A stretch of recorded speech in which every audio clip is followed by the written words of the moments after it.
All right, y'all, welcome to another video. My name is Sierra Chanel. If you don't know, if you are new here, welcome, baby. It's lit over this way. As you guys can tell by today's title, we're basically going to get into a long-awaited video about living abroad as an expat. So I want to answer a few questions for you guys that I've received a lot, like more times than I can count. Anytime I post a video about being abroad, whether that be TikTok, Instagram, here on YouTube, people are writing me, asking me these 8 questions. So I'm going to get into these questions, and then following these questions, I will just give you guys a little bit of a, welcome to my corner type of advice. Things that I would do, wouldn't do when it comes to living abroad, specifically in Merida, Mexico. Merida, Yucatan, Mexico to be specific, because that is the exact name of where I am living, or was currently living at one point, but Merida will always be near and dear to my heart, so it's a part of me. Without further ado, let's go ahead and get straight into the questions. If you see me looking down, it's because I have my questions written down here. If you see me looking over this way, it's because I'm trying to check myself out. But yeah, let's get into the video without any further ado. So first and foremost, the first question I get all the time is, why did I move to Mexico? Why Mexico specifically? Just basically everything, like, girl, why? Why are you there? Like, what's up? So let me get y'all the tea. TikTok. TikTok is the main reason as to why I moved to Mexico. Like, I'm not gonna even lie. So back in 2021, it was the end of the year. I know specifically it was in November, and my girlfriend and I, we were getting ready to move out of our apartment. Our lease was up. They wanted to go up to about $3,000 for the apartment. We were living in a 3-bedroom, 3-bath in Silver Spring, Maryland, and they basically wanted to take the price up. So we were like, yeah, no, we just need to find somewhere else to go, like find another place to live. It was, I'm not gonna say it was in the midst of the pandemic, because the pandemic was slowly on a decline from then, but it was around that time frame. So I got on TikTok, and at the time, it was just like this big movement of Black expats moving abroad.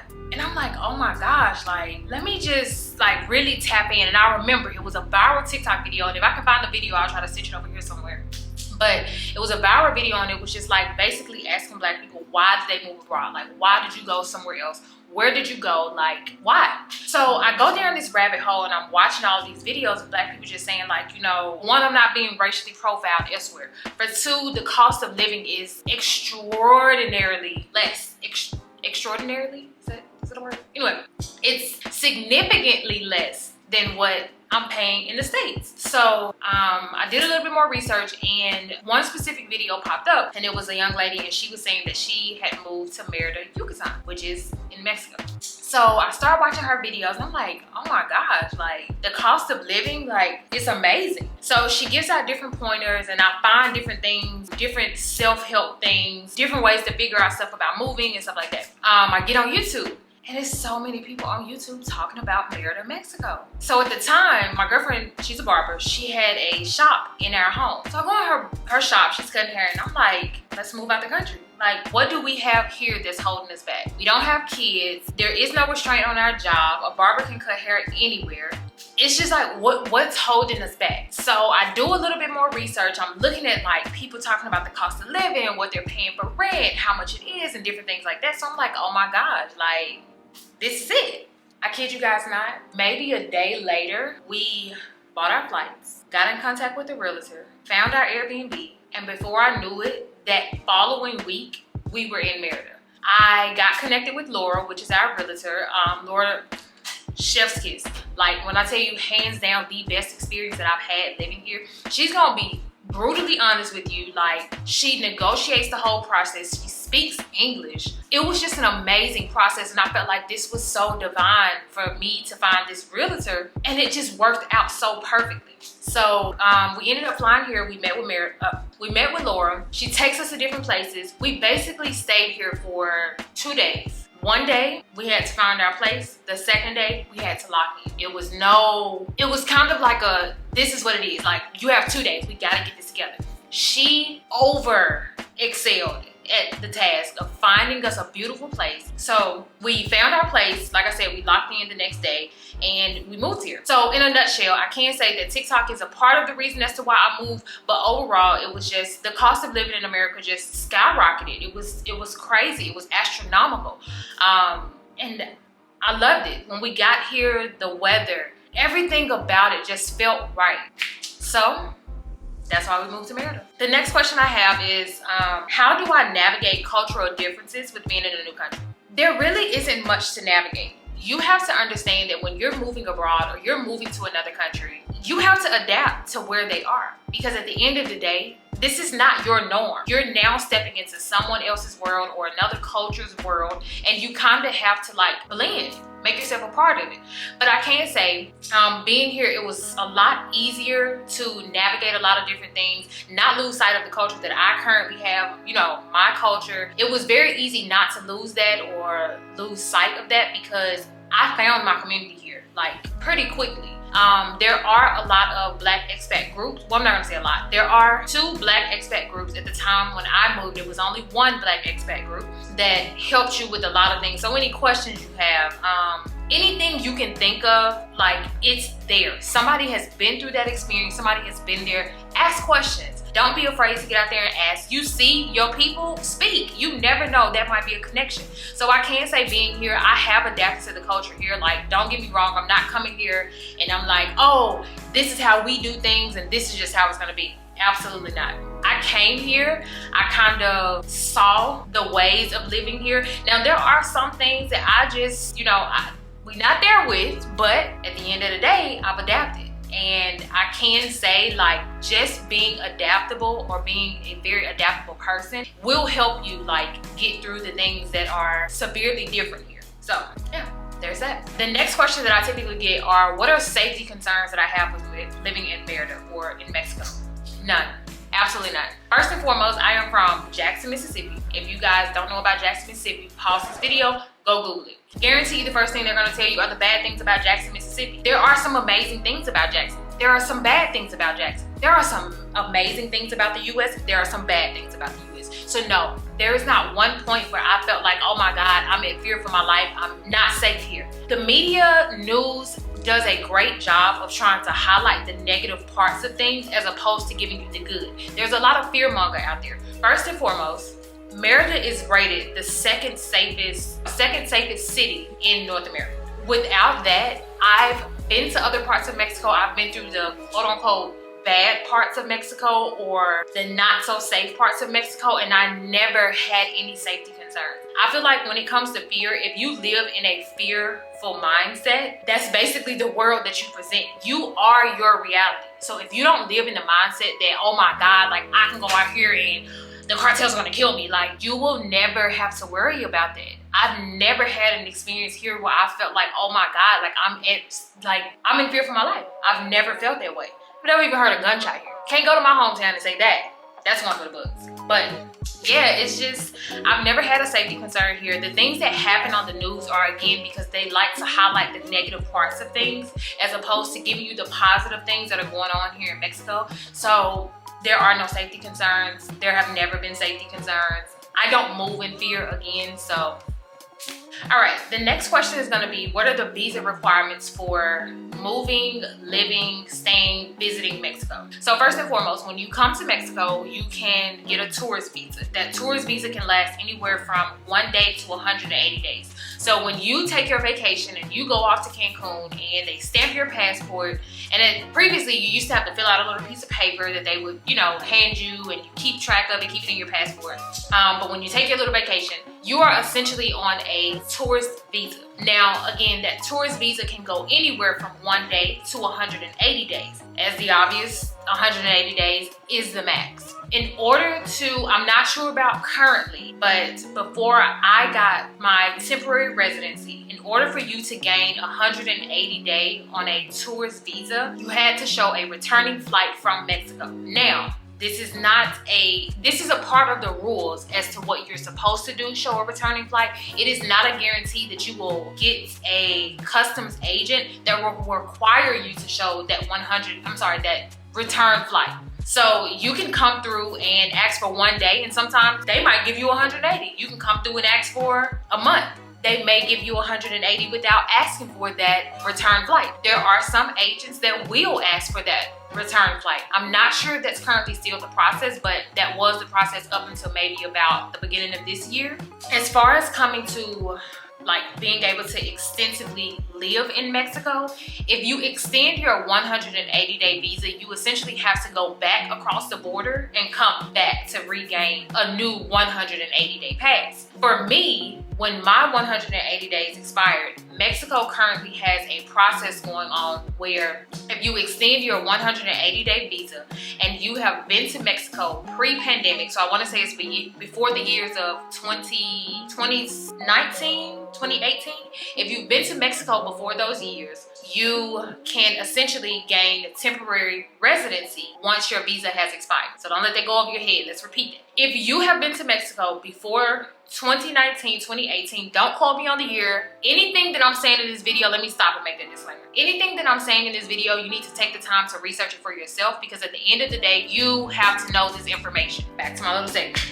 So if you've been to Mexico before the years of 2018, 2019, don't know the exact year, but if you've been to Mexico before or within that year or before that year, and you come to Mexico as of now and you exceed your 180-day visa, you essentially can be granted temporary residence. When you are obtaining temporary residency, you have the option to go for a 1, 2, 3, or 4-year temporary residency pass. I opted in to go for the automatic 4-year residency. So I skipped any years less than that. I went automatic to 4. So I don't have to renew my residency for another 4 years. Once you've exceeded that 4-year residency, you can then apply for permanent residency. But that's on down the road. Let's get to the beginning. But that's essentially what happens when you come to Mexico, that's how you're able to stay here for an extended amount of time without, being in trouble, ever being stopped. Because if they stop you and you don't have your residency, or you've exceeded that 180-day limit, you gotta talk to the feds then, baby. I can't help you. Don't refer them to this video. I don't know what to tell you, all right? All right,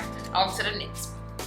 All right, the next question is local transportation. So when it comes to navigating here in Mexico, there are multiple rideshare apps that you are able to use. One, of course, is Uber. Here in Merida specifically, I can say that it's normal to take an Uber here. Other parts of Mexico, not so much. We won't cross that bridge in this video, maybe in another video, but here in Merida, you can take an Uber. There's a rideshare app called Didi, and there's a rideshare app called InDriver. If I'm not mistaken, you can also take a Rappi. I want to say that there is a transport system under Rappi. I've never done Rappi. I've only done Didi, InDriver, and Uber. So Uber is going to work the exact same as it works in the state. Your same exact app. There's no specific app that you have to get just because you're here in Mexico. You can use the regular Uber app, call a ride. You can use your American debit or credit card. You can pay via cash.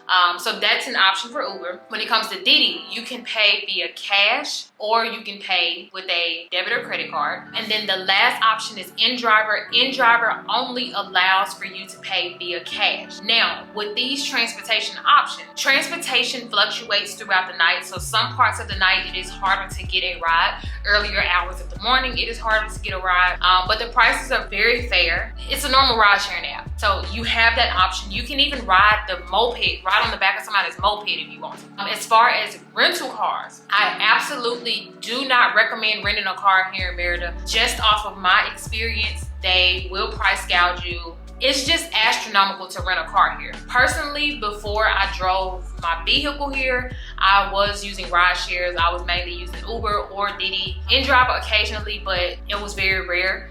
But I have my vehicle here. I drove my vehicle here from Silver Spring, Maryland. Yes, it was a long drive. There is also a Facebook group if you are thinking about driving here to Merida specifically. I think they actually will assist with other parts of Mexico as well. Well, of course, the group is called On the Road in Mexico. So you are able to see people's travel route of how they got here, the experiences they had while they were here. Please keep in mind, as I told you at the beginning of the video, a lot of things that you will see on the internet are going to be fear-mongering tactics. It is not something that somebody's specifically trying to do to scare you, but people are going to tell the bad sides of their experience. Personally, for me driving, I had absolutely no issues. We drove for 8 hours on the day, stopped, slept overnight, wake up the next day, continue for another 8 hours. The goal was to never to be driving at night because there are going to be a lot of stops. I I am a black woman. They can see through the window, so police are gonna stop you at those checkpoints as opposed to stopping, you know, a local. So that's just something to keep in mind. But there are other services to get your vehicle here. Once you have temporary residency, you can ship your vehicle here. You can have a mule drive your vehicle in, or you can, you know, drive it yourself. Again, that Facebook group is very helpful if you are looking to bring your vehicle here. The next question is going to be, how did I make friends here in Mexico? If y'all follow me on social media or any other platform or have watched any of my videos, you've seen that I'm always having events. I have a circle. I can say that this circle did not come as soon as I got here, because you have to understand that a lot of people move out of the country into a transitional space of their life. So this may not be their last stopping point. Most of the people that I met when I originally got here are no longer here. From those people that I've met other people that have now become a part of my everyday circle, my every event circle, my ace boom coons, baby. We all the way here with it, okay? But I can say, if you are coming here, there is a group for Black expats. It is called Black Merida. That's one. The other is Brothers and Sisters of Merida. Those are two groups where if anybody's looking to hang out, they're coming into town, they'll post like, hey, does anybody want to get drinks? Any events that we're having within the community, you will find them in those events. So you are welcome to always go to those events, and you know, you will find your crowd. So getting here, putting yourself out there, really going to those events, mingling with people, that's really how I found my crowd. I am so grateful for the community that I have found here. I have a solid set of friends that I have met here. They have been here for a while. I don't think any of them are leaving soon. Cross my fingers. But even outside of Mexico, these are people that I can hang out with. These are people that made it out of, the trips are making it out the group chat, because you have to understand, a lot of people are coming here to, like I said, they're in a transitional space of their life. So a lot of people are coming here and they're somewhat on the same wave path that you're on. So you're gonna meet those people that are not on that same BS that people in the States are on. Now, don't get me wrong. You will come here and meet some people that are still on that same shit and they're running from something in the States. But for the most part, you do meet very genuine people here. I can say that I'm very grateful for, again, my circle. But the best way to meet people is always getting yourself out there. Those meetups that they have, any event that you see that you feel like maybe your crowd, go. You will never know who you may meet there. It may be somebody else your age that you see there and you're like, dang girl, I didn't think nobody was gonna be here my age. You might get there and it be nothing but older people, but hey, everybody needs all age groups in their circle. I'm just saying. But that is how I met the people that I have here now. The next question I get is, how easy is it to find housing here? When it comes to finding housing, I did not have to do a lot of searching the very first time that I came, because again, as I mentioned earlier in the video, I had Laura. Laura basically sent me a lineup of places. So basically how it works is, I reached out to Laura, I gave her my budget. I told her what I was willing to spend, what I was not willing to spend, my non-negotiables for this home. I had a very high budget because keep in mind, I'm coming from the States. So I felt like me paying $1,000 less than what I was paying, it's a win-win. I thought that I was really doing my big one. So I reached out to Laura. I had a very high budget. My place was a brand new place. Nobody had ever stayed there before my girlfriend and I moved in. The place was absolutely great. We stayed there. We signed 2 leases in that place before we moved into our new home. Now, when it came to finding our new home, we had been here for a while. You know, I want to keep my little coins in my pockets. We ain't giving them out like we would. I needed more bang for my buck. So I also learned to negotiate. Finding a place, everything here, especially when it comes, I'm not gonna say everything, because I don't want y'all to be going out here telling these people that you don't want to pay them to get your hair done because you want cheaper. That ain't what I'm saying. You know, people's prices is people's prices. But for the most part, just about everything here is negotiable. So when it came to housing, I found a few places that I liked. Some places didn't take dogs. Some places didn't have this. Some places didn't have that. I needed a fridge. I mean, not a fridge.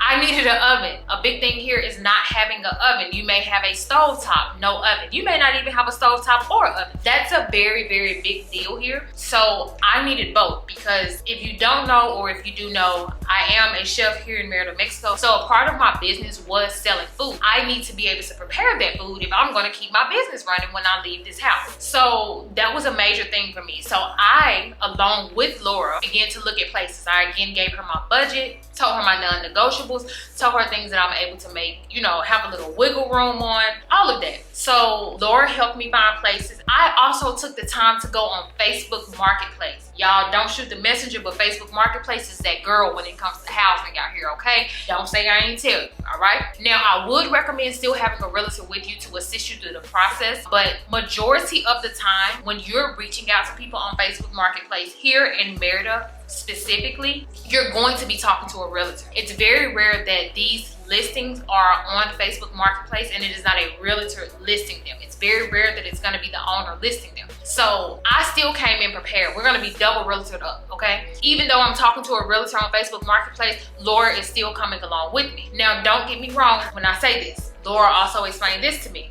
You cannot talk to the realtor and she represent you as your realtor on your behalf. So it's either you're gonna reach out or she's gonna reach out. Laura reached out to the places that I really wanted because I wanted her to do most of the talking for me. The places that I felt like, okay, I might want this place, but I'm not sure yet. I kind of just went ahead and reached out to the people. There was no fee to pay Laura. Her fee comes from the signing of the home, basically. So whatever the owner is paying, it's all worked out on the back end. I always show my gratitude to Laura. Don't get me wrong. I ain't saying, you know, I ain't sliding. None of your business, okay? Let's just stop here. Now, like I said, everything's worked out on the back end. Laura helped me to negotiate the price of this place. There were certain things that this place did not have, that it was lacking, that it needed work on. So I was able to negotiate the price of this home to get it perfectly to where I feel like it's perfect for us. We also came in renting a unfurnished place. It is a very big thing here to rent furnished places, so keep that in mind when it comes to your budget. The furniture here is not always my stilo,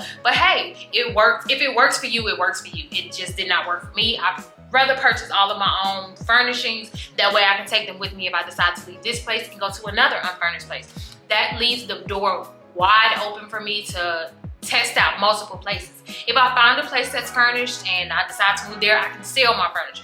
But you kind of catch my drift. But housing here is very simple, very easy process.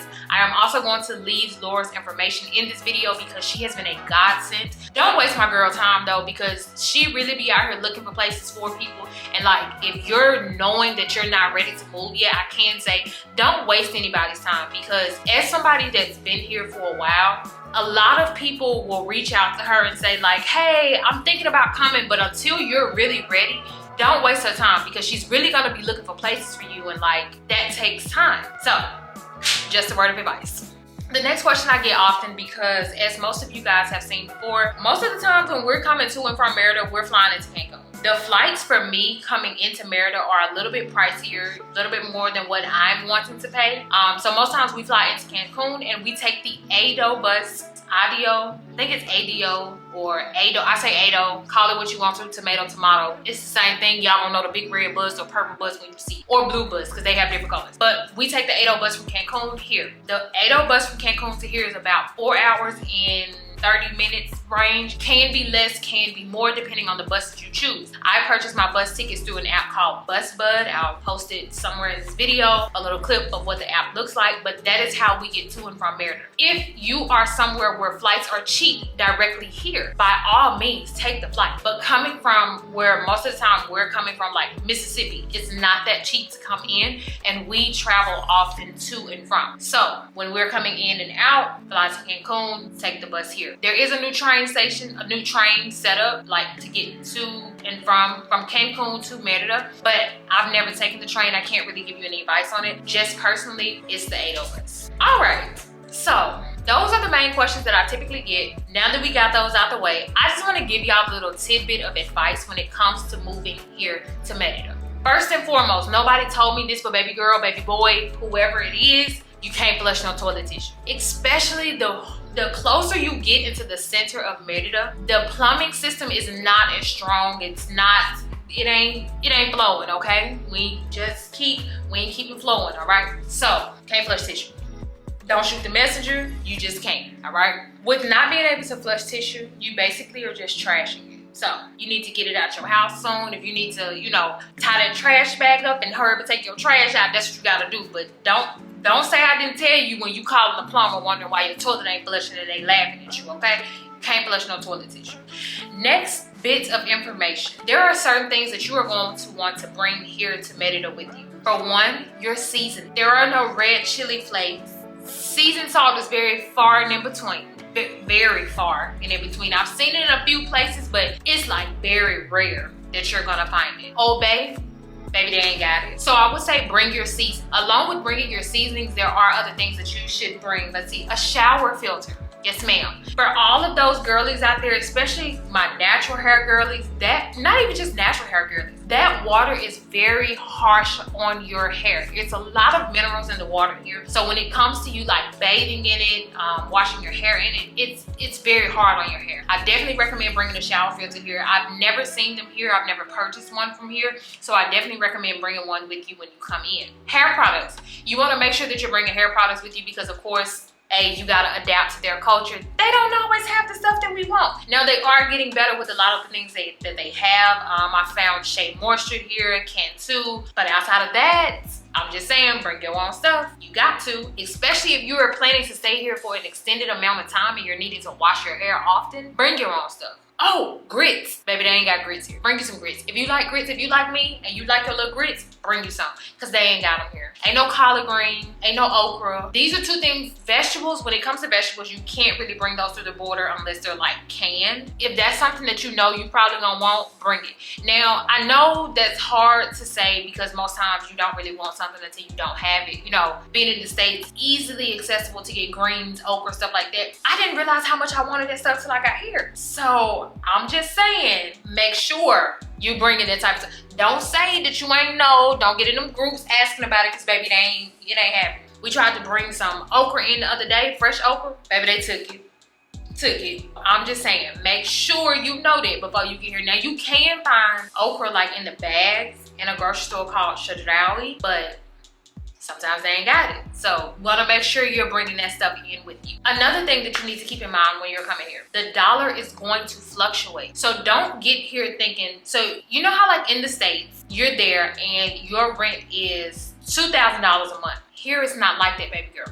The dollar, or baby boy, whoever's watching, I don't discriminate. The dollar is going to fluctuate. So just because you sign your rent at a price point that equals out to $800 US, the next month it can be $850. The next month it can be $820. You just never know. The dollar is going to fluctuate because we are converting currency. So keep that in mind, because while I knew that it was a different currency, in my mind it didn't calculate the same. So I'm like, dog, I know I signed my rent to be $1,000.